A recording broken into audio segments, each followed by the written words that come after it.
We've got some easy DIYs, easy ways that we can fix some minor issues, we're gonna call them, around the house. Accidents can happen around the house. 100%. You get those little like chips in the wall, little dings, little nicks around it. No matter how perfect your house looks, your eye will always go to that little itty bitty thing. It's like, you know, you wear that perfect white dress shirt and you got the spaghetti stain, and I just noticed like I have a little drop of paint. It's driving me nuts.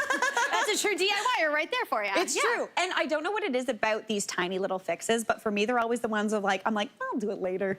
I'll do it later, So I always call them my procrastination projects because the fix itself is actually not very hard and very quick. It's the preparation to do the fix that becomes super annoying. And for me, how hard could that be? It's like, it's just a little bit of paint, but you know what I have to do? I have to go to the basement and dig out the paint can.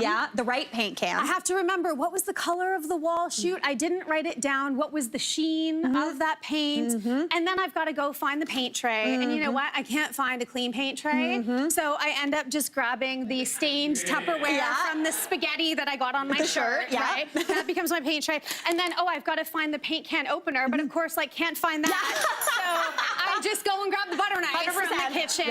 And the stir stick, it's never where you need it. So I end up grabbing chopsticks or skewers. And at that point, I'm giving up and I'm over it. And I'm like, this will happen next weekend. We'll do this some other time. Future Leigh-Ann's problem. It's a future problem. Yeah, it's not a today problem. But you know how we can make it a today solution? Ooh, I like this. Is you are going to pick up one of these little gadgets. These are called slob-proof touch-up paint pens. Okay. So I used this pen and I took a little video of my little home project, filling up this little paint pen with a little syringe that it comes with, and then you basically fill it up with your paint, snap on the brush on the end, and then just crank the end, and this becomes your little touch-up paint pen. But Mary, let me tell you, you can store this for years. This will keep the paint fresh for years. So again, you just pop this off, give it a little twist, and you don't have to then dig out your paint can, right? All in one. All in one. So, we've got the tool, but I'm gonna add the tip to this. I use these in my own home, and you'll notice I have a little label on there. I would highly suggest that you take a little label maker or just handwrite something out and put the room, again, the color, the sheen, and now I've got all of these sitting in a drawer, so when I need to do a little you just walk around. Honestly, it's so therapeutic. You put on a little yacht rock music and you just do a little dun dun dun. Do a little touch up around the house, and you just feel so accomplished because everything looks so fresh and perfect. This is great, and also those three things basically replace that. All of this, which is a dream. We're not doing any of this. It's perfect for the touch-ups. Okay, we love this. I'm getting this because I also have to fix my drawers. They're in the kitchen. They're a disaster. That's the wear and tear, right? 100%. It happens. Now, next up, we're going to talk about patching nail holes in the wall, which I think is a big thing because what we do is we maybe move a picture. You move a picture. Then you got this. And you have like a beautiful wall, but your eye goes right there. And you're like, oh. And now what do we have to do, Mary? We got to do the thing. You got to do the thing putty. with the thing. And like, and like we didn't clean the thing from the last time we did it, right? And the putty's all dried up from the thing. I know that you actually enjoy doing this. I do. It's kind of like making your wall a cake. Right? Which is kind of fun. Well, you know what? Instead of having to go dig out the icing and find your spatula, you are going to pick up this. I found this at my craft store, and let me tell you, mind blown. This is a little spackle kit. So you open this and you think, okay, Leigh-Ann, what's so exciting about this? We've got a little spackle to put, to put on the hole there. You put that on. But the end of this is a spatula. Oh, our it's little putty knife, right? So we're gonna do a little scrape. Oh, yeah. And we're gonna let that dry, and then of course, what do we have to do once it's dry? You just sand it. There's sandpaper on the end too? There's sandpaper on the end to give a little whoosh, whoosh, whoosh. Yeah. And then you know what we're gonna do after that? We're gonna...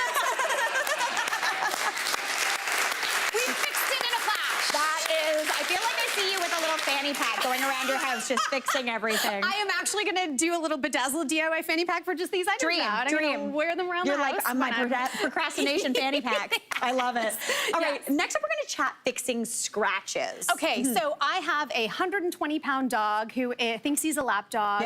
And loves to snuggle, but also takes a particular path up the staircase, up our wood staircase, and you can see the path from the nails. Yeah, the switches. So I did a little DIY update on my own staircase, and I took a little video to show you how I did it. And instead of pulling out the can of stain, pulling out sandpaper and everything else, I used a stain pen. Okay. So similar idea to the touch-up pen, But in this case, you can get stain pens in a whole bunch of different colors and finishes that are perfect for wood. And honestly, this happens in just minutes. You can see the array of colors here. If you don't see the perfect color for your wood finish, don't be deterred. This is great for furniture as well. You can mix these colors together. Oh, great. But I want to show you just a little tip that I've learned with doing this. You want to work relatively quickly. You don't have to be too precious, but you rub it on. You paint it on and then almost rub it off immediately. Oh so my you're gosh. just leaving it in those little divots. Yeah. And you make all of your scratches disappear. Leigh-Ann, this is excellent. That is great. Wow. Like new. That was really good. It's pretty good. I like how many markers are involved right now. It's basically craft fix-ups around it's the doodling. house. Yeah. Just doing a little doodly-doo on the staircase. Yeah, exactly. Now, what are we talking about here? Because this is actually, I need your help. Okay. And Grout. Grout is my nightmare. Everyone should clean it more. I don't. Cleaning grout is like low on the list of anything I ever want to do. Totally. And even when you give me the proper cleaning tools, like give me all the gadgets and I still don't want to clean it. So we're not going to clean it. We are going to cover it with a grout paint specifically designed for grout that goes over top of mold and mildew stains. Oh, wow. If you have, again, the spaghetti stains from over there, if you have that in your grout, this will cover over, seal it. And again, I did this on my floor, so you can use this for backsplash. I did this on my floor in my front foyer. It takes a lot of, there's a lot of traffic coming through that space. So you just put a little bead of this grout stain and a little artist brush and let it set. If you overbrush it a little bit, I like these little like textured scrubbies here. You just go in after it's dry and give that a little wipe and your grout will be as good as new. Now you can get this in bottles and also little grout pens. But the bottles I love because there's a huge array of colors. So even from an aesthetic standpoint, if you're sick of dealing with white grout, why not go to a charcoal gray and make it very forgiving for the future? So you can totally change the look and vibe of your tiles by just changing the grout. You're changing my life right now. I love this so much. Hey, Mary here. What did you think? Drop your comments below and don't forget to like and subscribe for more of the good stuff.